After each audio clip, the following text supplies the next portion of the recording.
Hello everyone, this is Ryan here with another deck review for Hocus Pocus. Today we're going to be taking a look at the Spirit deck, designed by Blackout Brother for playingcards.net and funded using Kickstarter.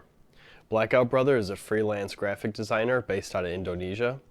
He's responsible for such decks as Steampunk Bandits, Blackout Kingdom, and Gentleman's Playing Cards, which is live on Kickstarter now. Playingcards.net is a division of Gambler's Warehouse, which is a mega store that covers all your gambling needs, from tables to cards to chips to accessories. They've designed several decks and had 7 successful Kickstarter campaigns. Spirit deck was printed in 3 different editions, the first being blue and silver with 2,500 printed by USPCC. Black deck, which was printed by Legends Playing Cards and limited to 1,000. And the white and gold special edition, which is the one we'll cover today. The special edition Spirit deck in white and gold is encased in a very sturdy tuck box.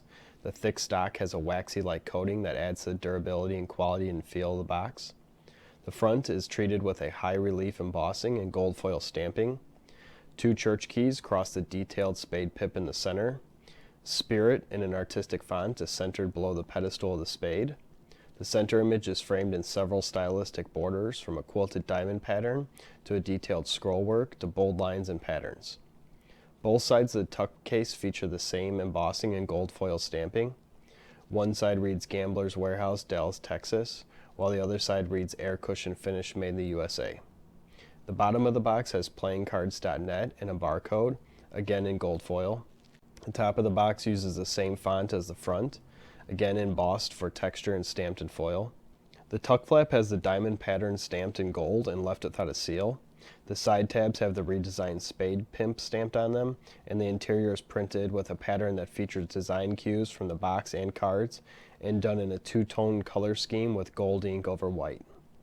The back of the box features the exact design that is present on the card backs, with the only differences being the embossing and that the box features foil stamping while the cards use metallic inks. The box is impressive in design and execution. The gold embossing and foil stamping is perfectly balanced with a ghostly white to prevent a muddled or blurred look. The design gets extremely high points for covering every inch of the box in detail and using thick, durable box stock.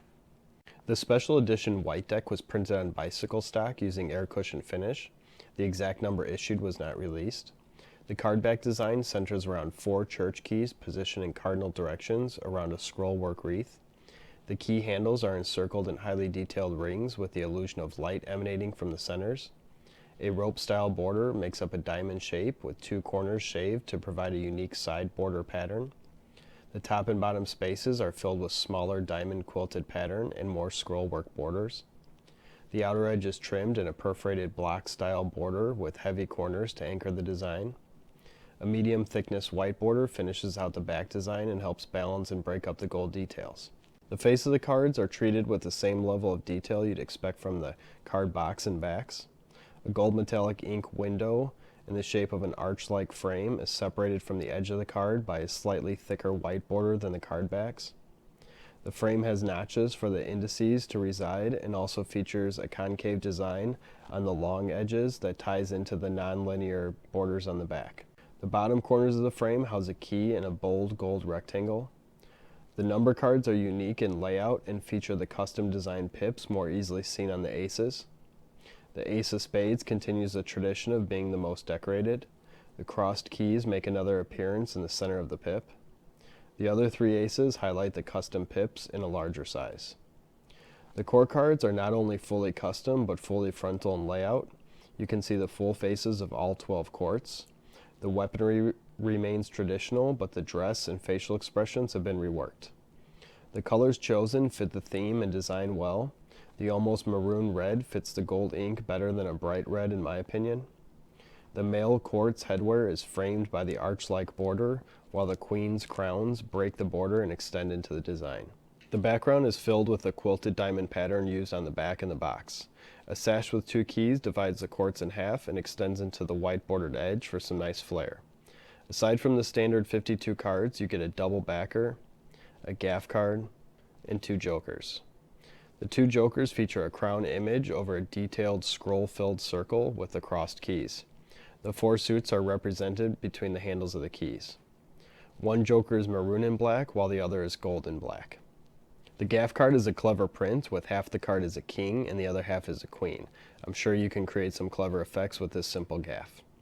In my opinion, the card design is beautiful, highly detailed, and easy to read.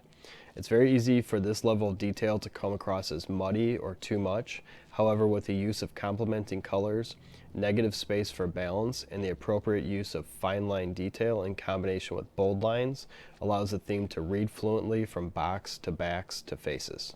The cards handle like you'd expect any other bicycle deck to handle. The metallic ink has no effect whatsoever, and the cards feel neither thick nor flimsy. They measure out to 0.29 millimeters each and 1.63 grams per card.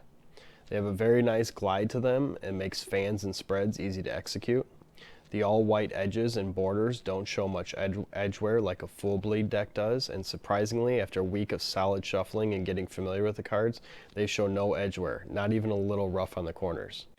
This deck is suited for many uses. Magicians who are comfortable using custom cards can appreciate the somewhat familiar design and layout, useful double backer, and gaff card.